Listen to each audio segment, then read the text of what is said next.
हेरसोन और खार्किव के बाद बखमूत ही वो इलाका है जहां सबसे ज्यादा खून बहा। और रूस हो या यूक्रेन, दोनों ही देशों की सेनाओं को सबसे ज्यादा नुकसान भी हुआ।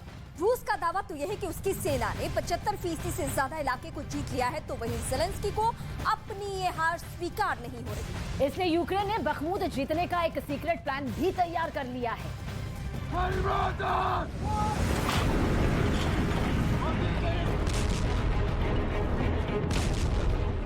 महायुद्ध में बखमूत इस वक्त जल रहा है।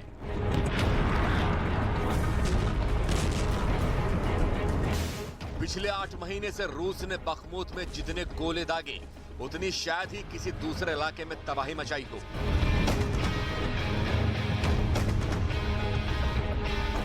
और अब मौजूदा हालात ये हैं कि 70,000 की आबादी वाले बखमूत में इस वक्त सन्नाटा पसर गया है।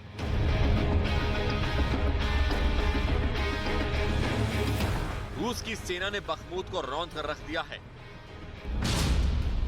रूस के अधिकारियों ने दावा किया है कि डोनेट्स्क के मॉस्को नियंत्रित इस इलाके पर रूस की सेना का 75% से ज्यादा कब्जा हो चुका है। बाकी बचे 25% पर जंग जारी है, जहां यूक्रेनी सेना टिक नहीं पा रही है।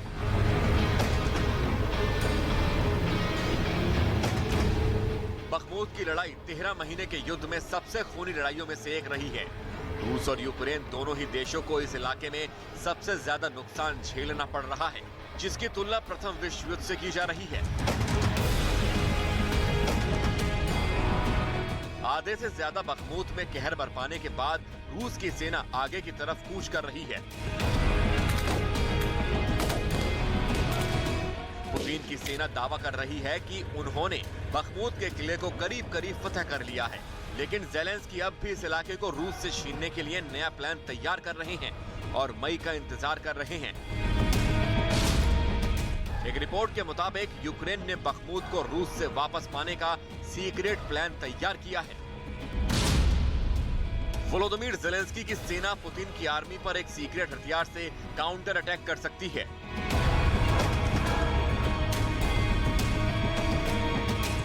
रूस यूक्रेन जंग में अब तक नाटो और पश्चिमी देश 12 लाख करोड़ से ज्यादा के हथियार दे चुके हैं। करीब 40 देशों ने यूक्रेन को सीधे जंगी हथियार दिए हैं, जबकि 41 देश रूस के खिलाफ अलग अलग तरीके से मोर्चा खोल रहे हैं। कुल मिलाकर नाटो और पश्चिमी देशों को मिलाकर 81 देश रूस को तबाह करने में जुटे हुए हैं। लेकिन रूस ने भी साफ कर दिया है कि रूस को मारा जा सकता है, लेकिन हराया नहीं जा सकता।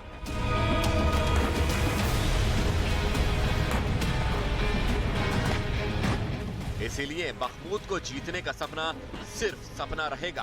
रूस का परचम पूरे यूक्रेन में फहरेगा।